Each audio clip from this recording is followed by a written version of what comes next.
Hey everyone, we are live now. Sorry for the delay. We had some technical difficulties. We have two of our panelists here, and a third, Anna, is also on the line. She may not be able to hear or see us. Oh, works? Okay, but we can ask her questions. So we will have her chime in when she can. But for now, I would like to just welcome all of you. Thank you for joining us here on Always Forward with Disha. You can find Disha in the chat room, not under Dan Shaw, but actually under, let's see, Always Forward with Disha. There you go. He just said, he gave you a heart in the chat room. And I just want to remind everybody that there is questions down below, and ask a question. You could put your question there for the panelists. And today we are talking about HTTP 2, which is very exciting. We have the new API in Node 10. And we have two amazing panelists, and so I'm going to have them introduce themselves, first starting with Anatoli. Hey, so I'm Anatoli. I work at Postmates in San Francisco, and I've been contributing to HTTP2 for about a year now. I'm on the Node.js TSC as of recently, and yeah, I've done a lot of work on the HTTP2 implementation, mostly in the compatibility mode. And I'm James. James Snell. Been on the TSC for a while. I kicked off the HTTP2 implementation. I added all the bugs that Anatoli and Anna fixed. Very happy to see that come out of experimental, and it's now out in 10.10 as a fully supported API. So, yay. Just going to ping Anna real quick and see if she wants to say her intro real quick.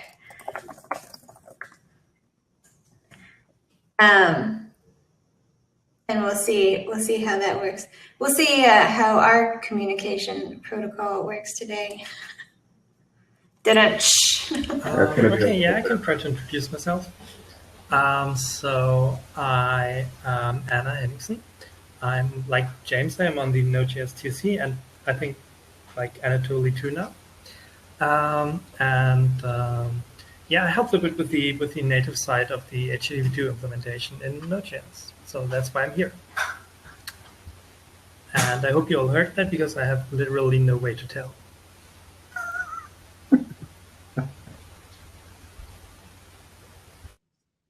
that actually worked out really well. Nice. So, we're here today to basically talk about this small thing, just the whole foundation of communication on the web.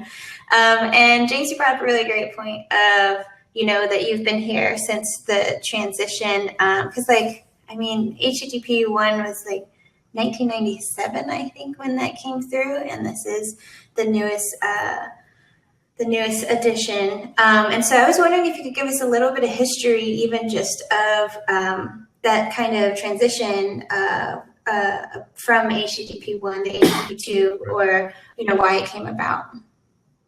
So yeah, the I can't remember the exact year. It was early 2000s.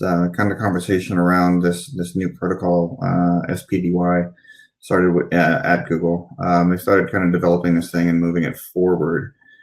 I remember some of the early conversations. People were just like, "Oh, this is you're not using HTTP1. That's crazy. Wait, what is this thing again?" We want to switch to a binary framing, and there was all kinds of different little conversations about why. Google made the kind of the radical decision just to push it into the browser and start using it. Right? It was experimental at first, but they were just kind of quietly enabling it. I think it wasn't. It actually took them a couple of years to really get some good traction, where they were able to collect enough data to say, "Hey, that there's actually something here." And we need to put it, kind of start the conversation about pushing it forward. At the same time, there were some efforts going on at the IETF to kind of revamp HTTP1, the spec. There was the new versions of the spec that came out. So it was kind of just the right timing to start having a conversation about kind of, hey, what do we do next? All right, with HP. Google brought SPDY to the IETF working group, and it just kind of went on from there.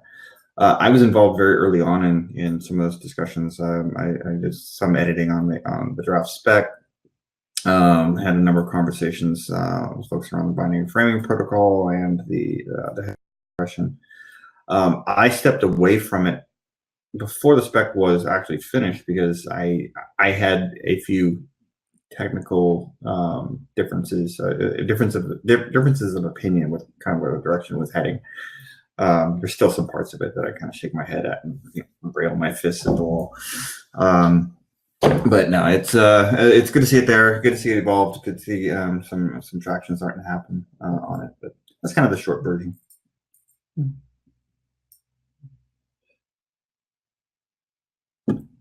So I've never actually heard that, people having differences in opinions when a tech spec, if you're first time for everything, I guess. Of course. Never happens. Yeah. Never.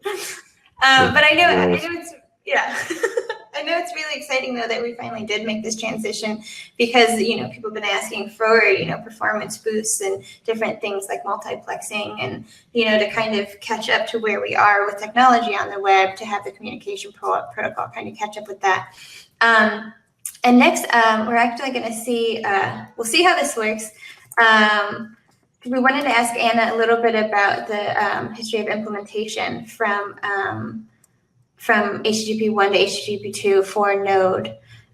So in the chat room, and thankfully James wrote in the chat, oh, that's fantastic. So Anakin's here on her mobile phone now. Oh, technology. It's multiplexing. It's all about multiplexing. Anna is multiplexing right now. Awesome.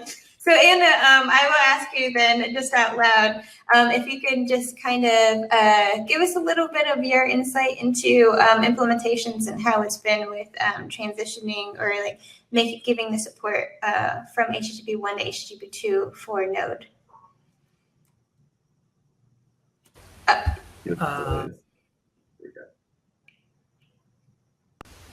Okay, so yeah, I can do that. I think it was started by James though. So basically, as I recall, at some point he said he wants to implement HTTP2 in Node.js core, and so he went and forked created an internal fork of Node.js, which is sometimes something that we do for features, just like fork a node into another repository in the Node.js organization to have a different place for discussions. Just focused on this one thing, and I think from the beginning we picked NGHTTP2 as a library, as the underlying C library that powers our HTTP module, and I think that's a really, really good choice. So it's a very well written library. It's very focused on this one thing, on handling the HTTP2 protocol. It doesn't do much more. It doesn't do I/O or anything like that, which is nice because it allows us to use the existing facilities that we have for I/O in Node.js. And in terms of implementation details, HTTP2 is completely different from HTTP1.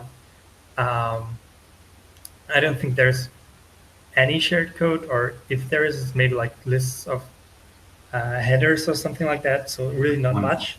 It's a lot more complex than the HTTP1 code, but at the same time, it's also a lot cleaner, even though it is very complex, because our HTTP1 code has more or less organically grown over the last years, and the HTTP2 code was written in a much shorter time by basically by the three of us here. That's why you're the perfect people for this panel. Thank you very much, Anna. And so, it's really interesting just to hear about how that process goes down. And so for the audience now, you just know that you have to say, I want this, like James did, and then make it happen. That's all you have to do. Yeah, pretty much. It was when I started to work on it, it was not decided yet whether this would even go into Node Core yet. So just kind of forking Node and then going off and working on it was a way to be able to make progress and have those conversations happening in parallel. I know Anna did something similar with the workers stuff that was just recently added. Go create there was a fork that was created. It was like, okay, let me go work on it over here, at least form the foundations of it, right? There's significantly less noise, right? You don't necessarily need to get caught up with all the other conversations and things that are happening. And it's okay if things get slightly out of sync and out of date and stuff. You can just kind of keep working until the ideas are more fully fleshed out. So it's a good process. And definitely hoping to see it used for more stuff. Nice. And that kind of makes me think about like just the implementation and like having the noise in that. I know, Anatoli, that it took a lot of work to get all of the tests passing. And just kind of like, what was your experience and like what was like the highs and lows of trying to get all the tests passed to bring on HTTP2? Yeah, so I mean, I think I started contributing to HTTP2 at the point where it got merged back into Node, and it was basically not feature complete, but it was kind of ready for more broader testing.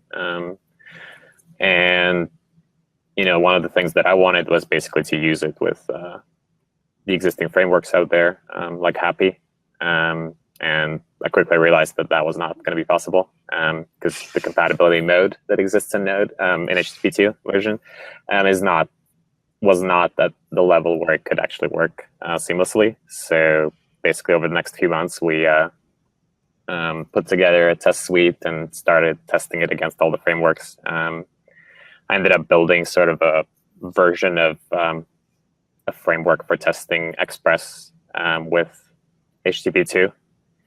And using their tests, which are quite thorough, actually, I was able to get HTTP2 to the point where the compatibility mode actually worked with all the popular frameworks out there. So I think currently we support Restify runs with it out of the box, Koa, Happy. I know Happy hasn't done any work and it just works. So I think the only one that's now a straggler is actually Express itself. How funny. So that kind of leads us into the next topic I want to talk about, kind of just talking to devs about how to do the implementations and also about compatibility mode. But before we do that, we're going to bring Disha back to talk about one of our sponsors. So I'm trying to figure out if it's best to get rid. James, I'm gonna take you off the screen and bring Disha on because we haven't had any problems with you. So we'll see you in just a second, and I'll invite you back on right when Disha is done. Right, sounds good.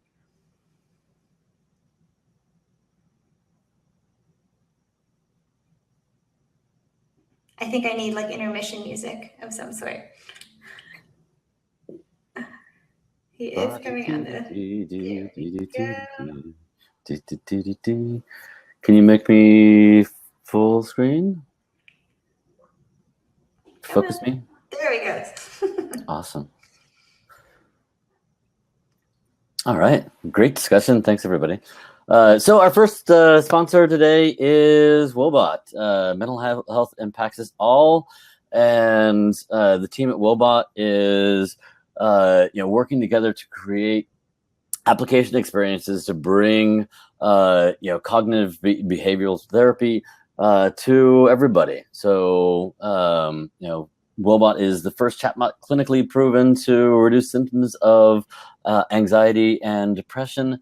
And Woebot Labs is looking for experienced Node.js engineers. So if you're passionate about mental health and interested in Node.js, in AI, and in natural language processing, NLP, Wobot is a fantastic choice for your next career step. So you can learn more at wobot.io/jobs.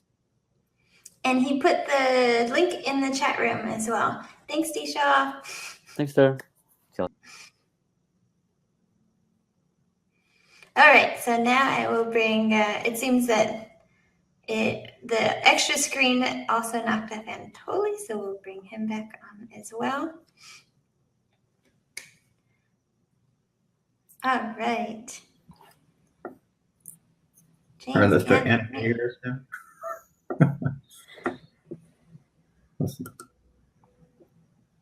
Guess not. Okay. did you? Trying Anna again. Okay. So, oh gosh, yeah, I saw that she just said that she couldn't hear Anatoli over the phone. Oh, Technology. yes. I want Anna to talk to Anatoli. I'll ping her in the chat. But first, while we're figuring that out, the next thing I kind of want to talk about is the dev's journey to HTTP 2. So I know that we have the compatibility mode, and I wanted to talk a bit about that. But besides the compatibility node, before we get to that, what is there another way? Is there some other way that you suggest for devs to completely switch over? Because I mean, the API isn't compatible with HTTP 1. Is that correct? Yes and no. So there's two API modes on the server side. All right. There's the core, which is it's a new API and it's very specific to HTTP2. And then there's the compatibility mode API, and it's roughly close. There are some differences, right? Like for example, you can't set a status message anymore because status message doesn't exist anymore in HTTP2. So for the most part, things just work at the compatibility layer, but only if you actually stick to the actual API. A lot of the frameworks, and this is like one of the issues, like with Express and getting, and this has been some of the issues with getting some of the frameworks working with this, is that in order for those frameworks to work, they've kind of monkey patched around or kind of reach inside the implementation for HTTP1. And the entire internals on the HTTP2 and the compatibility mode work completely different with HTTP2. So yes, it should work in theory. It doesn't always, and it's always got a lot more experience trying to make that work though. So yeah, I would love to hear your input on that, Anatoli, or just like how you would approach using the compatibility mode. Yeah, I mean, so the compatibility mode, I mean, if you're using the HTTP1 API against HTTP2, it should work for the most part. I think it's probably like 99.9% close in terms of the way it like mimics HTTP1 mode. I think once you start reaching in kind of and trying to do stuff with the socket is where it becomes complicated because there's not the same concept of being able to do stuff with the socket in HTTP2 because it's a stateful protocol, so you can't just write to the socket and expect that to work. I mean, to that extent, we did implement a proxy that sort of pretends that it's the socket, but instead it tries to sort of anticipate what you're going to do and translate that into the HTTP1 world or HTTP2 world. Sorry. So there is sort of a layer that tries to basically understand what you're going to do and kind of not let you do it, but do something similar. And that mostly works. I mean, that's how we're able to sort of have happy work out of the box without having them make any modifications. But yeah, it's kind of like, it's hacky and it's not necessarily guaranteed to work always. So there are risks associated with it, and if you're trying to do that kind of stuff, it's kind of, there's no guarantee on it. Do you think so? What do you two think is the best approach for devs to start making the switch then? Sticking with the frameworks, for probably the majority of developers, sticking with the frameworks where the use of HTTP2 is largely transparent, is really ideal. Festify, Restify, Happy, they all have mechanisms where the developer just generally doesn't have to care whether it's HTTP1 or HTTP2. And for the majority of cases, unless they're doing something specific with HTTP2 features like using push, right? They really should not have to worry about those things.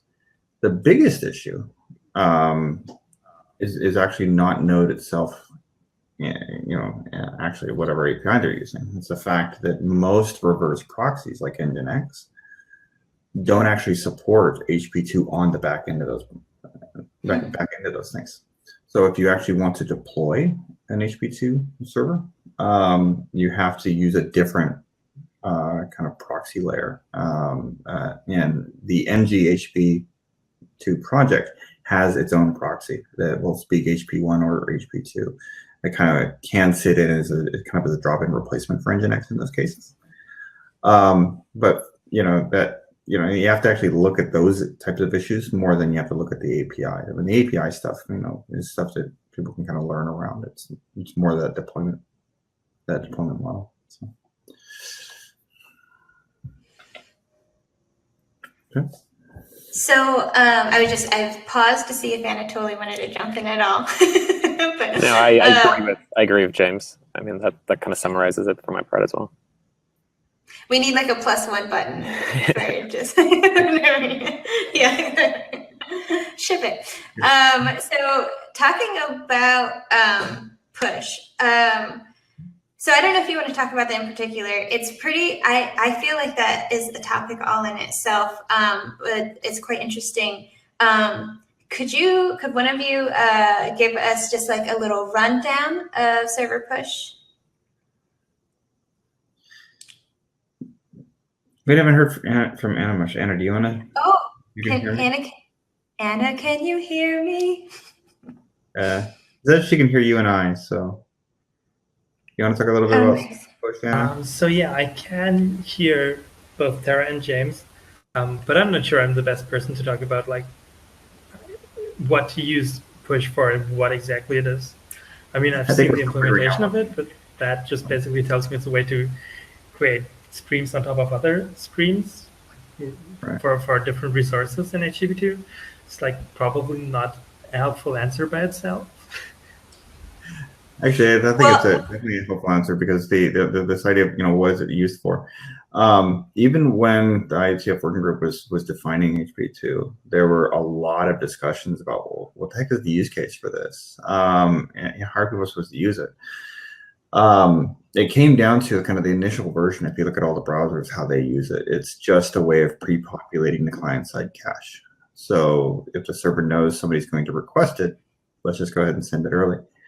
So it's there available. Problem is, the server really has no way of knowing what actually the client has available. So there's all the kinds of mechanisms that are being developed, like cache digests, and how do you know for sure that this thing actually needs to be pushed? And there's mechanisms for doing like a preload link or push link, or I can't remember exactly what it is, but that lets the edge proxies know, okay, we're going to push this thing out now.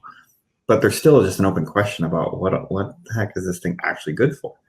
For browsers, I think pre-populating the cache is the only really good use case at this point. But if you have like server-to-server communication happening, or kind of more API type usage of HTTP, there's a number of really interesting and compelling use cases for bidirectional communication happening over this protocol.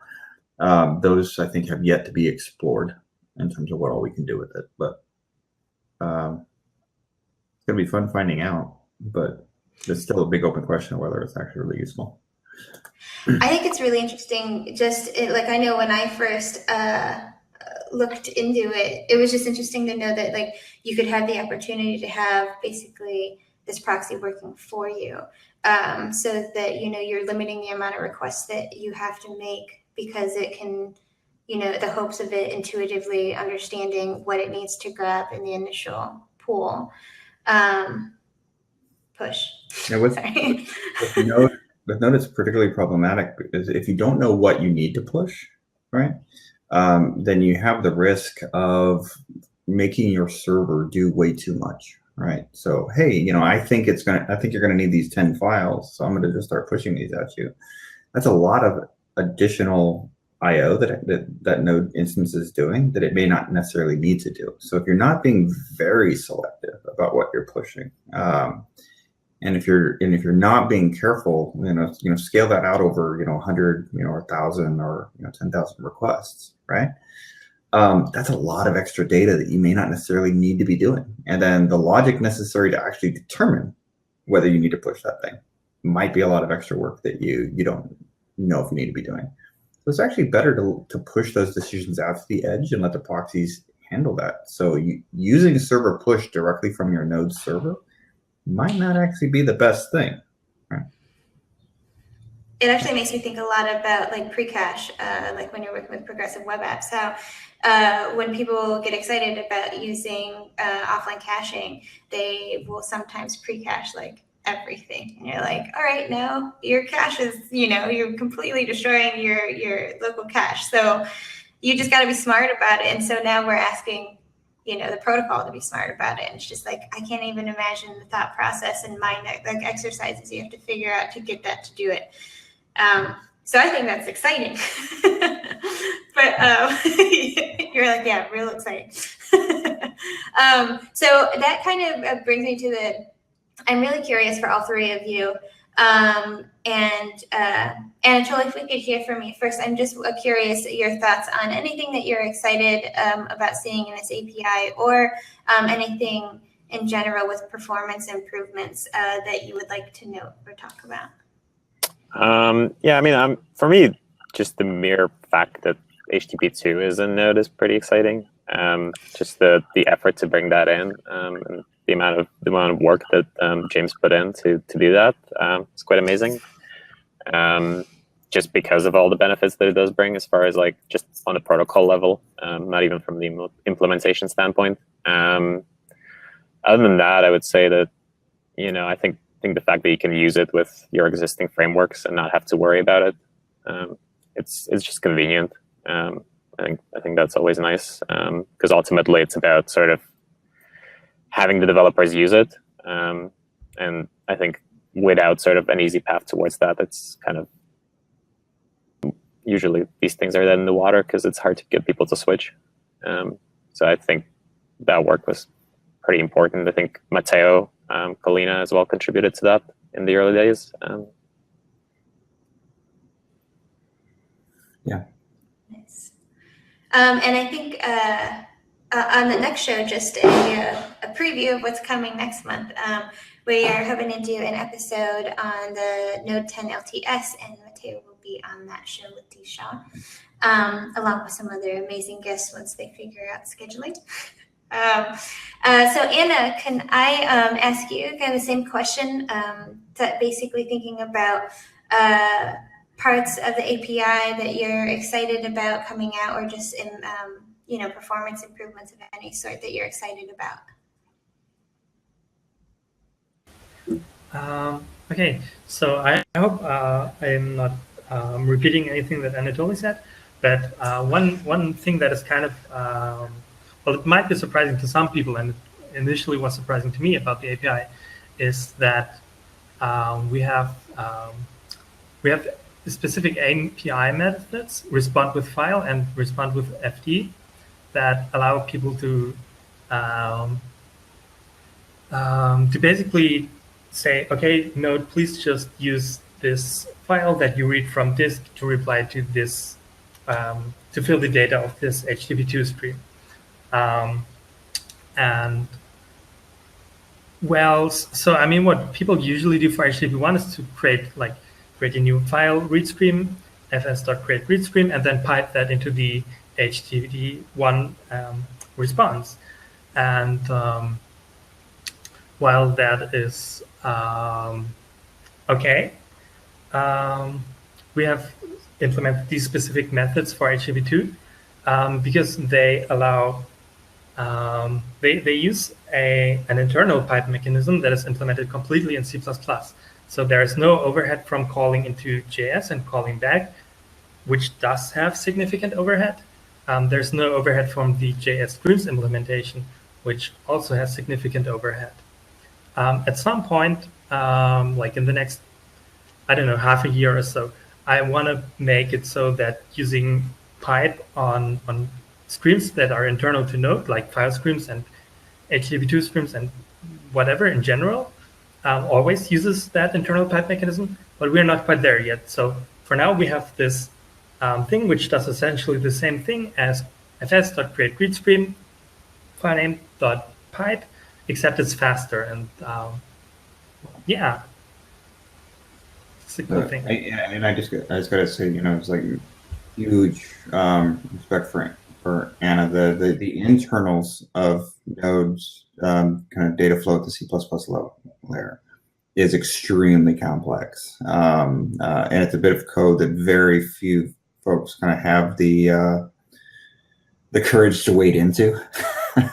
And Anna's been doing an amazing job at just kind of revamping and refactoring and simplifying and improving that whole bit of code.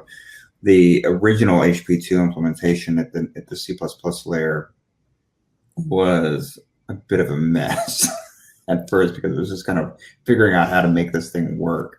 HP1, a lot of the actual protocol logic exists on the JavaScript side. So we established the connections, we established the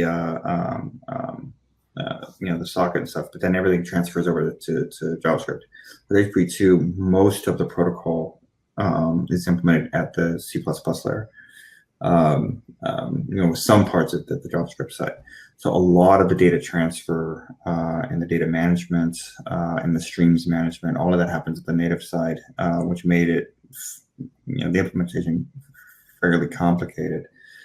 As soon as Anna got a hold of it and started kind of, making some significant changes there, it works a whole hell of a lot better now than it did when I was touching that code. That's awesome. So very happy. With the decision to, I want to ask you what you're excited about next, James, but I'm curious, with the decision to do a lot of the things more on the native side, did that help with performance in general of this API? Oh, significantly. I think Anna mentioned, I think Anatoli mentioned it. There's a performance cost anytime we go from the C++ to the JavaScript side and back and forth. There's a tremendous cost that is incurred there. Every time we cross that boundary, when you are writing a file to a stream, particularly out to a socket, that involves multiple boundary crosses. So you have to read each chunk of the file. That's a callback across the boundary. You tell JavaScript says, okay, give me the next chunk. That's a cross against that boundary. So you're reading that data in, every chunk of this data come across that boundary, and then you say, okay, now I don't want to write it to this other thing, which involves sending that back out. And there's this constant state management, so that has to happen back and forth as well. With HP2 implementation, with the majority of it being at that native layer, we basically eliminate much of that cost of by taking away most of those boundary crosses, and really start to kind of minimize and optimize there. All of the data management at this point is happening, and with this respond with the file and respond with FD, each of these chunks of data, none of them have to cross across the boundary, making it significantly faster. And then just the fact that there is the multiplexing. There's less mechanism that has to be put into place for managing connections, or managing multiple connections. Starting those up, shutting them down repeatedly, that kind of thing. So it makes it a lot faster. I'm really curious about the multiplexing too, of just like how the thought process went around like initializing that, or like basically putting that into play of being able to take, and I also have a side question. Does anybody actually ever call it muxing? I haven't heard that term in a while. And I was like, they're like sometimes shortened to muxing. And I was like, really? Does anybody actually do that? The whole multiplexing was added to the protocol back, like right from the very beginning. That was one of the key goals with the working group and SPDY. The reason is with HP1, when pipelining was added, right? It was a major performance improvement, right? The ability to reuse these connections, it was like massive, and it was like, oh, maybe onto something here. But there's this head of line blocking issue, right? Which basically is, if with multiplexing, I send one request, and I can send multiple requests, but when I'm sending data, right, I have to wait for one complete block of data, one response or one request before I can send the next block. So if you have 3 things that you're sending, and one is 10 meg, and one is 2K, and the other 1K. If you send them in that order, the smaller things have to wait and don't actually make it through until the big thing is sent.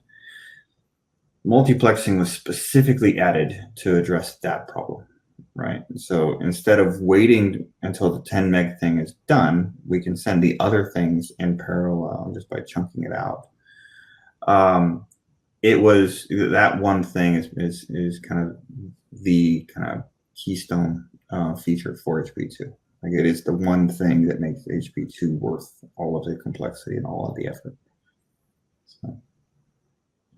So is that mostly things that basically like Happy and Express are going to be dealing with, and a dev may not be hands-on with that as often? The multiplexing should be handled completely by Node Core internally. Like, so when you're using one of the frameworks, you should never actually have to deal with that. The one place where that breaks down right now is on the client side. Node has an HP1 API called Agents that kind of manages connections for you. It tries to be a little more intelligent about kind of pooling those things. That doesn't yet exist for HP2, so the client actually has to manage the connection themselves and keep a connection open and send multiple requests over it and manage that thing. And we're looking at possible APIs now to see if we can improve that. But on the server side, developers should never have to actually worry about whether something is multiplexed or not. It's just they get a request, they respond to it, and go from there.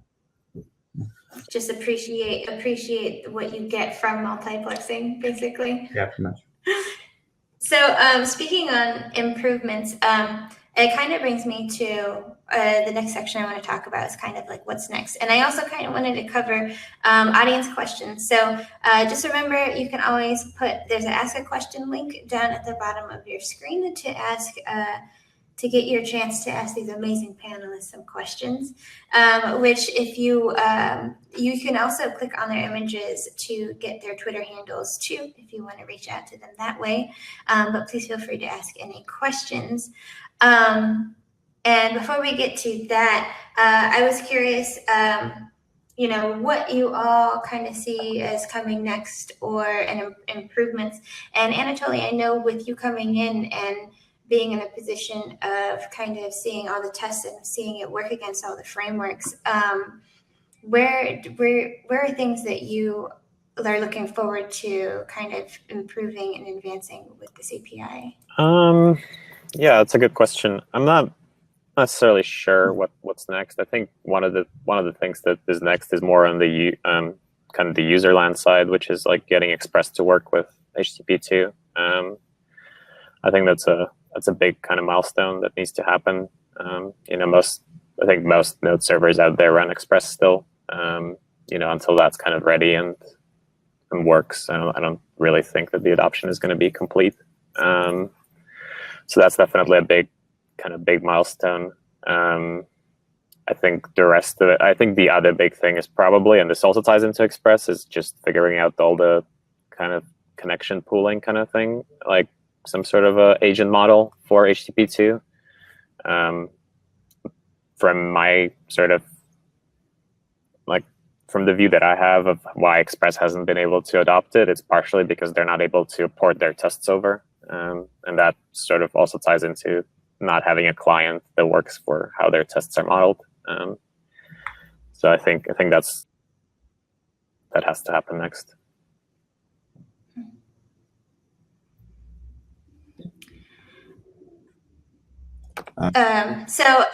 Did you want to say something, James? I'm sorry. No, I was going to say, Anna wanted to say something because getting here, Anatoli. Same.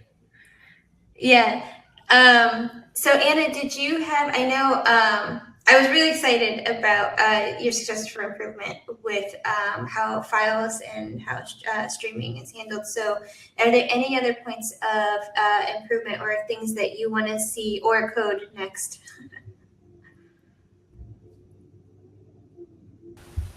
That's a good question. I'm not exactly sure. I'm currently not that involved in the HTTP2 code as much as I was a couple of months ago. I think I would, and I mean, I think James has been working on that a bit more, is that I would love to see more diagnostics tooling for HTTP2. I don't know whether that has happened yet or not, but I think James has been working on trace events, so the thing that Chrome uses for its own internal tracing of web pages, except for having that in HTTP2 and various other parts of Node. So yeah, just having a bit more of a better feeling for what actually happens inside of a HTTP2 server. That might be a nice thing to have, just like for having a better awesome. feeling. Okay, Anatoli is asking me a question in the chat, like what the next steps are for getting pipes between like native streams to work. I don't think there are any major blockers. It might be a question of implementing a couple of types of streams in C++. Like we have an implementation of FS read streams that we use for the HTTP2 pipe thing. But like write streams aren't implemented in C++ yet. Those kinds of things. But generally, I think we're pretty close to having that available. So the next 2-3 months or so should definitely be a good time frame for that. I hope, maybe, yeah. Yeah, that one's going to be fun. I mean, so that essentially streams can be JavaScript based, or they can be backed by native code. Example of a stream backed by native code is when you are reading from the file system or writing to the file system. For a pipe, you're taking data off of a readable and putting it onto a writable, managing that over an asynchronous flow. When both the source and the destination are backed by a native, by native code, then in that case, we should be able to drop back and say, let's just do the data transfer at the native layer, so we don't incur this cost. But that still has to account for, arbitrary sources. So you can't always do that, right?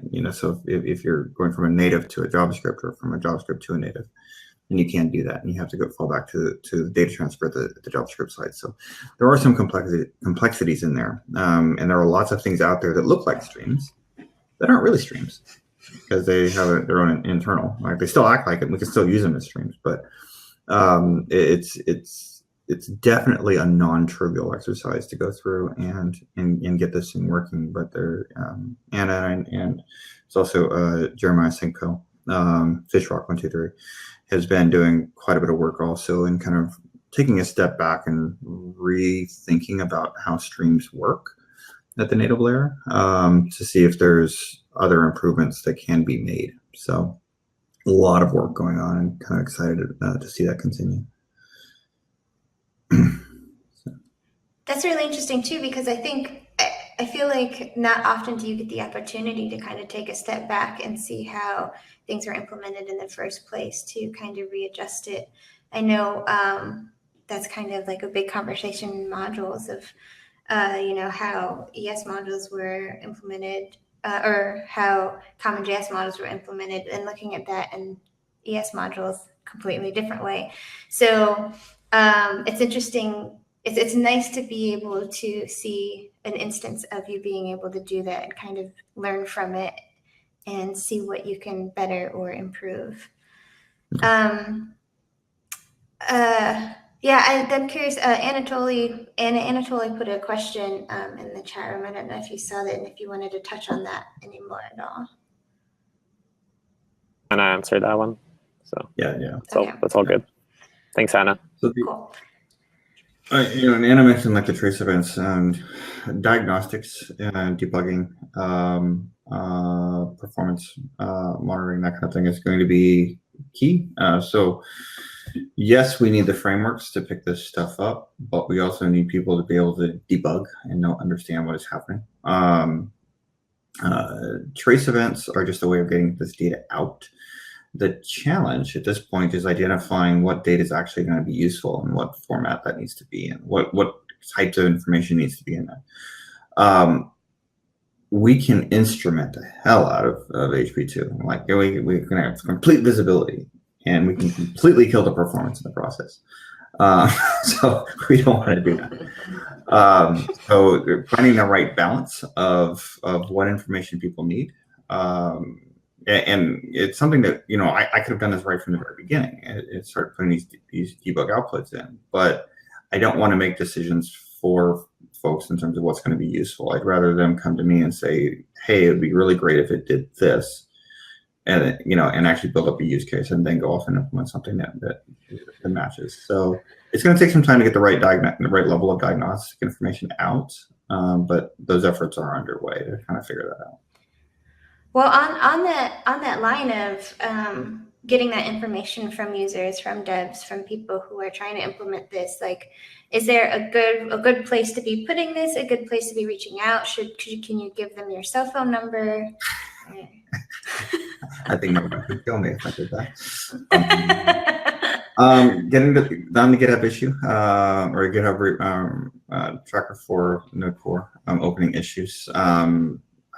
There was I had a tracking issue. I think we went in and closed it because we weren't getting any response yet. But there was an issue there for kind of tracking those. I think Anna just put it in. I think. Nice. Anatoli put a link to the issue tracker there. Just opening issues, letting us know what you need. You can always tweet at me also. So, and it's just really just kind of the main thing is collecting the use cases right now. I don't want to jump immediately to implementation. I want to collect the use cases. I want to know what people actually need, and then we can go from there. Yeah. Like Siege says, software is easy, people are hard. So understanding those challenges before jumping into the coding is, I'm sure, important in any implementation of any API. So in the last 5 minutes, one thing I would really like to do is kind of give you all a stage to, one, let people know how to contact you. And also, if you have anything like on your mind or going around in your community that you want to talk about or give a shout out to. And Anna, I was hoping you could go first, and that way you're sure not to repeat anything that anybody has said. Okay, makes sense. Ways to reach me.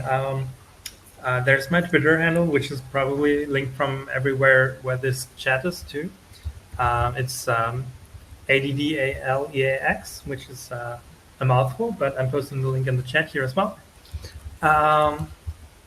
Another way to reach me or us in general, if you have just like general questions or need help with anything, there's this Node.js/help repository, which it's basically a Q&A thing, like, for example, Stack Overflow or something like that, except it's managed by us, us being the Node Core team in a very loose sense. But yeah, if you have any questions about those things, that's a good place to go. Awesome. Okay, something I'm excited about. I'm excited that I recently refactored the Node.js options parser, which is like it was really overdue, and it enables quite a few interesting use cases for us. So yeah, that is awesome. something that most people won't care about, but it's nice. You can actually see it if you compare like the node --help output in Node 10.9 and 10.10. Really just minor things, but yeah. Sorry, I'm gonna stop talking now. Yeah, No, it's really funny. You said that, and I immediately wanted to open my batch and to check to see the differences. That's awesome, Anna. that is a bit of code that has it's that one bit of code was prompting me to want to rewrite Node more times than anything, because it's just horrible. It was like, no, I can't have this. No, this is horrible. The fact that Anna jumped in and just got it done, it was funny when she was first saying that, kind of stating her intent that wanted to do it. I'm like, well, that's kind of, you're going to run into some roadblocks. Because I'm just going to knock those down. I'm just going to go right over. I'm just going to do it. So it was just like, That's awesome. it's just good. Thank you, Anna. Go, Anna. Anatoli, do you want to go next? Sure. Yeah, I think the thing I'm the most excited about is the amount of feedback we've gotten on HTTP2 from users. Like I can't count the number of bugs that have been fixed and resolved as a result of just user feedback and user test cases. And quite often users going very far to provide us with meaningful debugging output, like even compiling Node themselves. So that's been a huge help. And as far as the way you can reach me, I'm on Twitter, so I'll just post a link in the chat because my last name is impossible to spell. It's twitter.com at Papirovski. So it's Papirovski, which is very difficult to spell. Nice. So yeah, just click on the link and don't try to spell it. Nice. Thank you. And what about for you, James? I have to say, the thing that I'm, this goes back to when I first got involved with Node. The thing I'm excited about is kind of being an instigator, getting things going in core, and then having folks like Anatoli and then just kind of jump in and run with it, right? To the point where it's like, I added a bunch of bugs. Hey, other people are fixing them now. Awesome. I can go do it. I can go do it somewhere else. No, it's fantastic seeing people just get excited about it and kind of get involved. I think, Anatoli, I don't think, before with the HP2 stuff, you really hadn't been contributing to Node before.